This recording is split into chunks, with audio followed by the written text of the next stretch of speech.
Welcome to the first episode of the Big Brilla Podcast for 2026. Proudly the biggest Mississippi Brilla FC podcast in the world. This year, last year, we came audio only. This year, we are coming in a video format, and we are excited about that. I also want to tell you that the Big Brilla Podcast this year is proudly brought to you by the Taylor Group with Keller Williams Realty.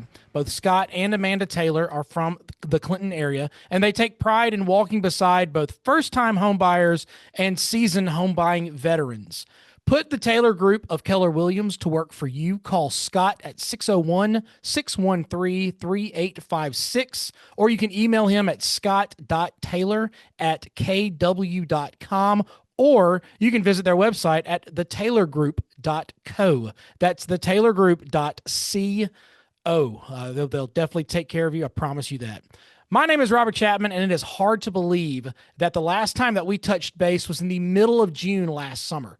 2025 season didn't go the way that Brilla really wanted it to go, but we can certainly say that we saw our players grow their game. They made an impact on their individual careers, and certainly, if you kept up with it over the fall, their collegiate teams as well. Lots of awesome college soccer that was played from our guys.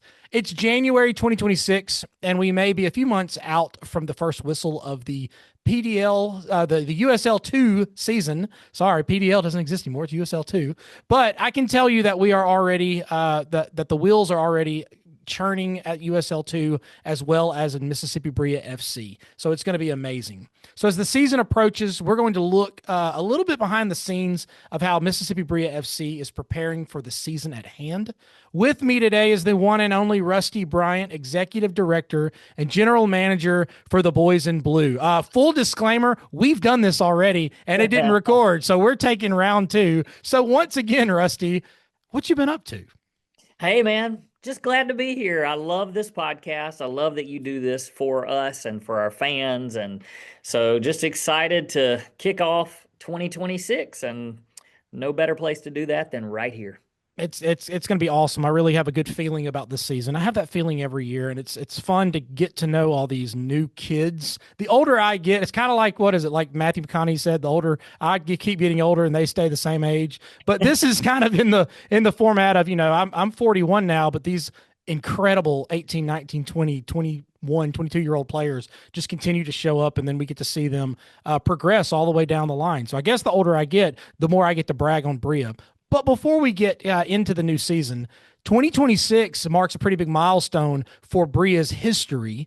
This is the 30th year of Brilla Soccer impacting everybody around the world in a very positive manner.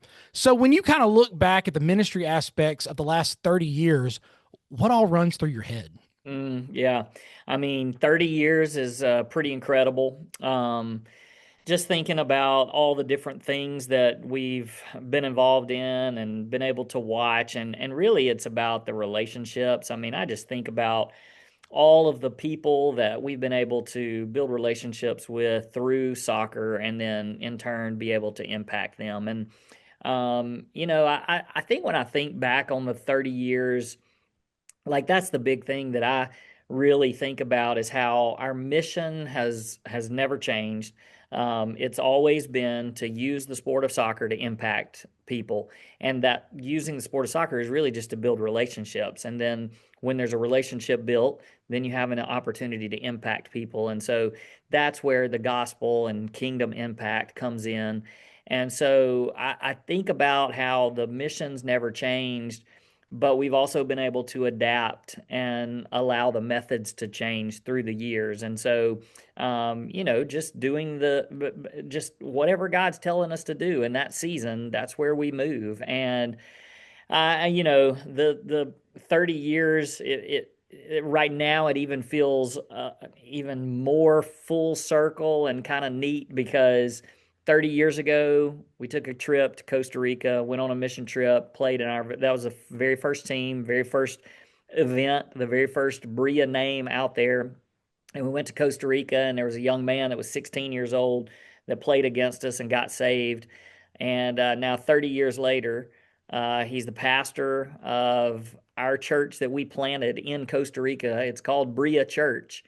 And in just a few short weeks, I'll actually be flying down to Costa Rica to dedicate their brand new building that they built. So, yeah, full circle, and just kind of a legacy of lots and lots of lives impacted.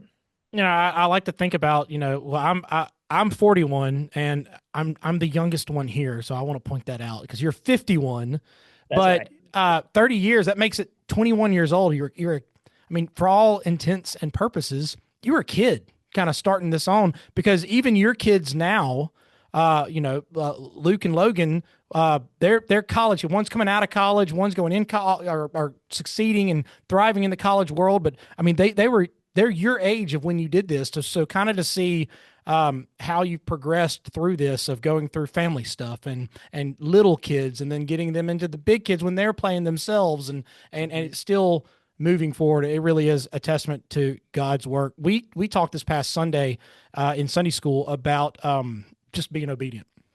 And I think a lot of times as long as it goes with what we think is right, we'll be obedient. But sometimes we talked about Mary and Elizabeth and about how they didn't really get an explanation. It was just, you're going to do this and you're going to follow. And it was, all right, we'll do it. We'll follow along and be obedient. And that's what I like, is that it's that adapt or die kind of mentality. You chose to adapt instead of just throw the baby out with the bathwater. So the service and the ministry aspect of Bria, it really has reached, like we talked about, countless people. You can see the hand work here in the community with people who are still here and players who've moved on. But the competitive soccer portion has really impacted numerous young men in one way or another. So when we talk about some of these names that you can think of over these last 30 years, what are a few names that stand out to you as how they've been part of the competitive end, but then also everything else that Bria stands for?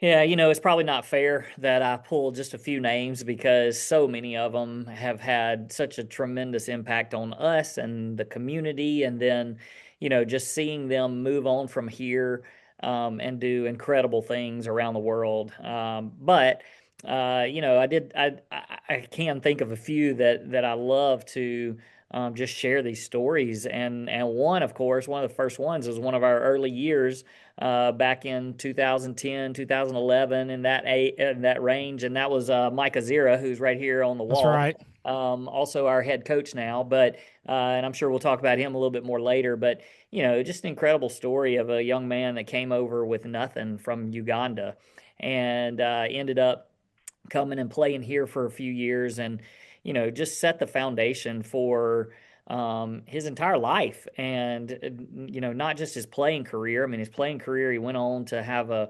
incredible career in the Major League Soccer. And then but he also met his future wife here, and now they're married and have two wonderful kids. And it also kind of laid the foundation for his ministry work that he would continue over in Uganda, doing some amazing things. And to have him back is just pretty neat. It's a great story. And right around that same time, actually, one of his teammates was Scott Lucky, and Scott, came here with really no faith background at all, and just ended up giving his life to the Lord while he was here. We baptized him in a swimming pool, and then he ended up coming back here after he finished college, finished up seminary, and now he's pastor of one of our great churches here in the community. So it's really neat. I actually was running through Old Town the other day, and I saw him. He was out Yeah, holding hands with his little kid, walking his kid. He had a Bria shirt on,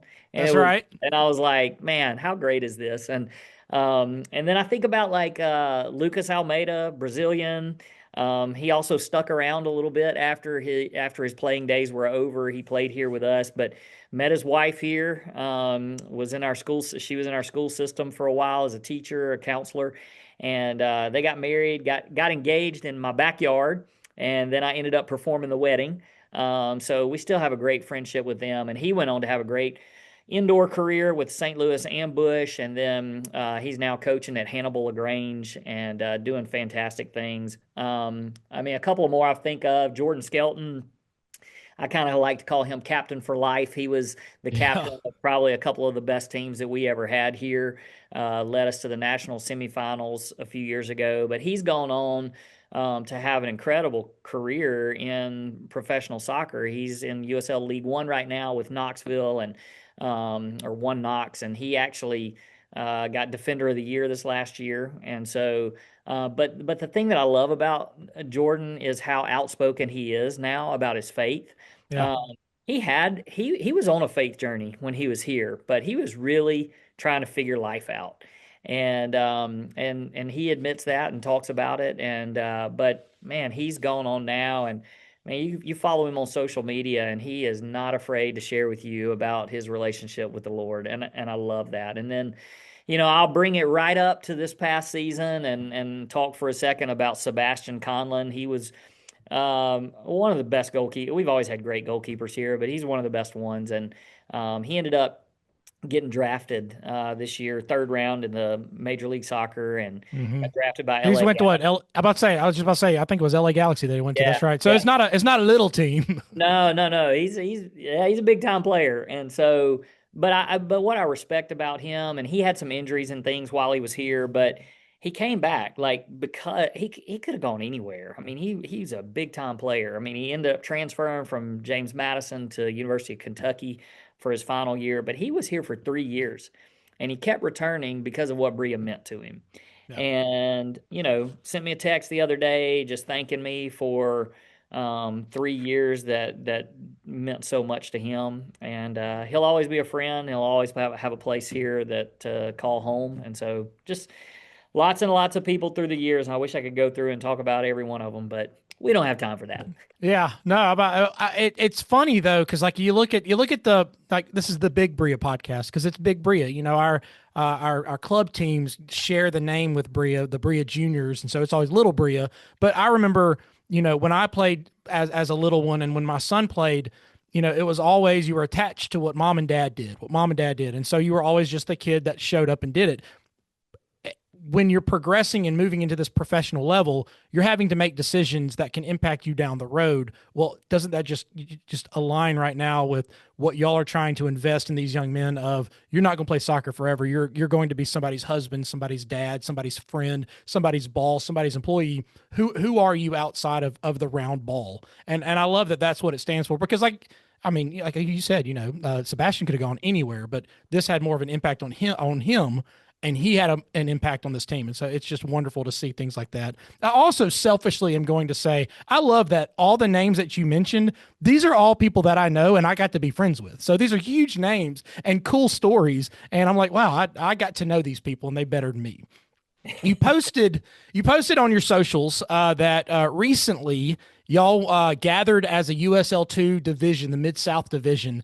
All the powers that be started meeting together to plan the 2026 season and get a season calendar schedule kind of things together. How did that meeting go? Yeah, it's good. It's always good to meet up with our competition on the field, but off the field, we really try to encourage each other. And, with us being in the league so long, I mean, this is really our 20th season to be in the league. And so a lot of these clubs, they lean on us and depend on us to kind of give them advice and guidance. And so just to be able to go, and those relationships are so important. And so this time, we met in a central location, Greenville, Mississippi, of all places. Of all places. But we had a really good lunch while we were there too. So, but it was really neat because we have two brand new teams that have come into our Okay. division. We are the two Texas teams from last year are in another division, and so we welcome Jackson, Tennessee, and Memphis, Tennessee as well. And so it'll be really good because now our seven teams are within driving distance of a 1 day trip for Right. us. So it'll help a lot with the whole budget thing.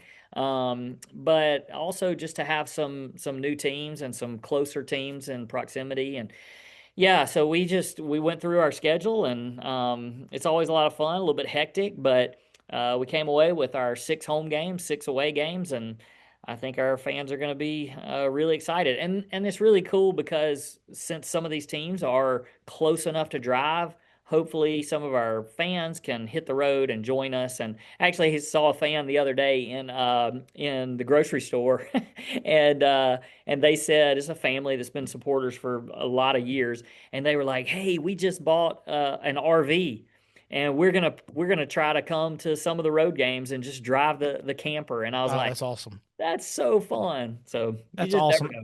Yep. And Jackson, Tennessee, and Memphis, Tennessee are, you said, within drivable distance, but they've got a strong soccer background. I believe the Memphis 901 team, I believe they disbanded, so they're still going to bring a strong soccer culture. And if you want to go and visit, you can always go to the zoo. The zoo is always there. You can go and make a whole weekend out of it. Yeah, Memphis is a pretty cool place, and that's right. The 901, it was a great franchise, and Yeah. I don't know what all happened with that. I mean, Tim Howard even had an ownership in it for a while, so I'm not sure what happened, but they ended up selling it, and somebody from another city in the country took that. But there was a void. I mean, with Memphis, Tennessee, without some sort of professional soccer, it just doesn't seem. Right. And so they've got a great stadium there at their complex, at the Mike Rose complex that everybody goes and plays tournaments at. But the stadium's really nice, and so it'll be fun. It'll be fun to get to know those guys and welcome them into the division. Yeah. I think too, in the USL2 now, we got to see this last year. The Diablos from Denton, Texas, and the Chupacabras from, where were they from? McKinney. McKinney. Yeah, Hmm. McKinney. They came in guns blazing. I mean, they were ready to go. This wasn't some little franchise team that started up and let's hope in a few years that they're going to be pretty. I mean, they came in rowdy. They came in with a fan base. So knowing that same mentality, there should be an expectation of these new teams that are in this division. Yes, they're drivable, but it's also going to be really good competition, which is going to make our guys better, but it'll make the whole experience for USL2 better as well. So I think that's great. So going back to Coach Azir, you mentioned him earlier. I love Coach Azir. Mike Azir is one of the coolest guys. If we're equating what we do on the pitch to the biblical mission that you have, Jesus always met a need first, and then he kind of progressed further there. With Coach Azira, you gave him a place to play. He got to grow in his game and then in his faith. And it's the same thing he does with his charity back home. He provides books for the students, but then that's a way for them to kind of grow mentally, spiritually as well. But he's growing Bria. So in a world where consistency isn't always there because you can have guys move back and forth, having a coach there that doesn't have to restart the process every single time, who understands what the off season should look like, it's beneficial. And we've seen it with Bria when we've had those coaches return, and then we've kind of felt the pains when it's a new coach and having to get in there. How is his consistency and his presence this gonna benefit our team this summer? Well, I mean, you nailed it. Mike just knows what Bria is all about. He knows the type of player, the type of person that he needs to recruit because he knows what's going to fit into our community. And it's Mhm. not just the Bria culture that he understands. He understands Clinton, Yeah. and he understands our surrounding area. And his wife is from Madison, just right up the road. So he just kind of gets it, but he's so humble and just such a he's soft spoken, which sometimes I have to get onto him a little bit. I'm like, can you please yell at these guys a little bit? But that's why we have assistant coaches, I guess, that can do that. But he's just I think the biggest one of the biggest assets is because he and I work so well together. And it goes back beyond just these continual years of him being the head coach for the last few years.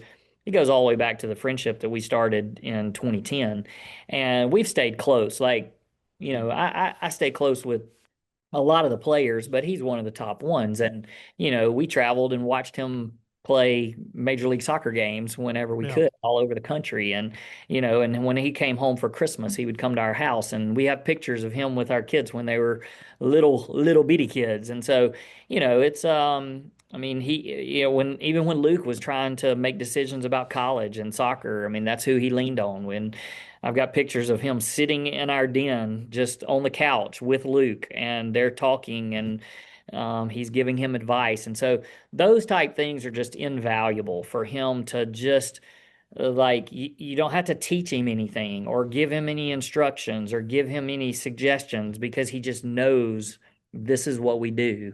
And the other thing, we've had great coaches through the years. Some of them don't always feel comfortable going to all the different events that we have. And Mike Yeah. shows up. He shows up for everything, every meal. He goes and eats with them even when they're at Mississippi College in the cafeteria, but then he goes to every meal in the community. And like those things are so important. I don't know who all is going to be listening to this, but if you're just one of those people that's like, well, I don't really know what to do to help, like have your family invite these guys over for a meal. Like it's one of the greatest things that it'll be the biggest blessing to them, but also a blessing to you to get to know Mhm. guys. And yeah, it's feeding 25 guys, so that's not a cheap undertaking, but man, it's so worth it. And so anyway, that's just a plug there for that part of our program. I'm all for it. We've done it at our house. When John was playing, his soccer team did it together, and all the moms got together. We had tacos, and the whole crew came out there. And it was funny to watch the 8, 9, and 10-year-old boys be so much smaller than these 19, 20, 21-year-old boys, but they're all just little kids that are just goofing off with each other. And they'll all go and try to shoot the basketball and be really Yeah. bad at shooting the basketball. But Yep. it's fun how they kind of gather together. So, like, kind of to back you up, if you're a team that wants to do it, a Sunday school class that wants to do it, Mm, anything like that, I would second that. That's a good thing to do. We mm. enjoyed doing that. Right. So kind of looking to the future, before we can get to May and before the first kick and anything, even the first practice, there've got to be steps that you've got to take. We talked with Scott last year about that process of recruiting players, of getting visas established, of making sure that guys are ready to go. So, what kind of is coming up for you going into February, and then even further on in the winter and spring before the summer season starts? Yeah, we actually met yesterday. We've been meeting regularly with our coaching staff. We start usually in November, and we'll start meeting weekly or every other week, and just making sure that we're all on the same page as far as recruiting. And so that's where we are right now. We're in the middle of recruiting and trying to put the best team, the best players, the best people that we can get here for the summer. And that's really crucial to kind of nail down over the next couple of weeks. A lot of these college kids are back in the States for their spring semester. They're just kind of getting going. And so they're getting hit pretty hard right now with different clubs and organizations that would like for them to play. And so it's kind of we're all racing towards this what feels like a finish line here in a few weeks just for the culmination of the roster. And so that's a big deal. We'll start really soon after just announcing the player announcements and signings and stuff. We have to wait until they're approved by the league, and so there's a process there. And then other than that, we're gearing up for the season. So probably in about 2 weeks, our schedule will be released. We'll start selling season tickets when that happens. There'll be a lot of marketing and promotion that goes along with that. And then, I mean, the big thing obviously is sponsorships. And, we've got to secure the sponsorship so that we can make all this happen. It certainly doesn't happen for free, and it gets more and more expensive every year, but very worth it. And the people that come alongside us and help us, all the way from the individual player sponsors all the way up to our title sponsor, Morgan White Group, everybody in between plays a part in that, and we couldn't do it without them. Okay, little curveball question here. The last year you talked to me about the dedication that you have towards being really professional to give these kids, these young men, an experience of what professionalism is supposed to look like. It's not the little throwaway team that just happens to be together. It's not somebody that's in somebody else's house. This is a professional team that's put together and sponsored by large professional companies. And that word probably permeates and helps in the recruitment process. So if you were going to tell somebody, hey, I'm leaning towards this team or I'm leaning towards Bria, but I really want to better myself as a professional, what would you say to them about the professionalism of how this program is run? Yeah, so we actually, I guess it was 2 summers ago, we produced pretty high quality recruiting video. And it's basically what you said, because, we're in the middle of Mississippi. These guys have a lot of options, these players, and most of them a lot of them are from overseas, and they don't know. I mean, they don't know, other than, well, in the middle of Mississippi, there's not a beach, so Yeah. so it's like, well, what are we going to do to get them here? And what we have to offer and sell to them is the professionalism and the track record of not just taking care of our players, but putting them in a legitimate professional environment so that when they leave here, they are truly ready to be professionals. And so and it's funny because Sebastian, before he came here, he had played for another team, and he said, man, it was crazy. He's like, I didn't know there was anything different. But up where he was in Virginia, he said we would practice like twice a week, and it was usually at 9 o'clock at night whenever the coach got off of work and that kind of thing. And he was like, I had no idea that something like this existed, because we genuinely treat this exactly like you would a professional soccer team. And so, to be able to offer that to these guys, it's pretty eye-opening to them, but it's also cool and something that I think our community can really hang its hat on too, because they're like, wow, I mean, these guys come in and we have a part in giving them a professional experience. I agree. Well, Rusty, for a second time, I appreciate your time. I appreciate your willingness to jump back in and do this again because of my errors, but I'm really looking forward to what this season has in store. We will, planning to get something to come out in February. We're going to kind of build up to the season and then get a little bit more regular once the games start. So it'll be a lot of fun here on the Big Brilla Podcast. So, Rusty, again, thank you so very much for your time. Absolutely. Thanks for having me. And everybody else, thank you for listening and watching. Thank you to the Taylor Group for sponsoring the Big Brilla Podcast. We hope you come back. Remember to cheer for the boys in blue. And as always, up the Brilla.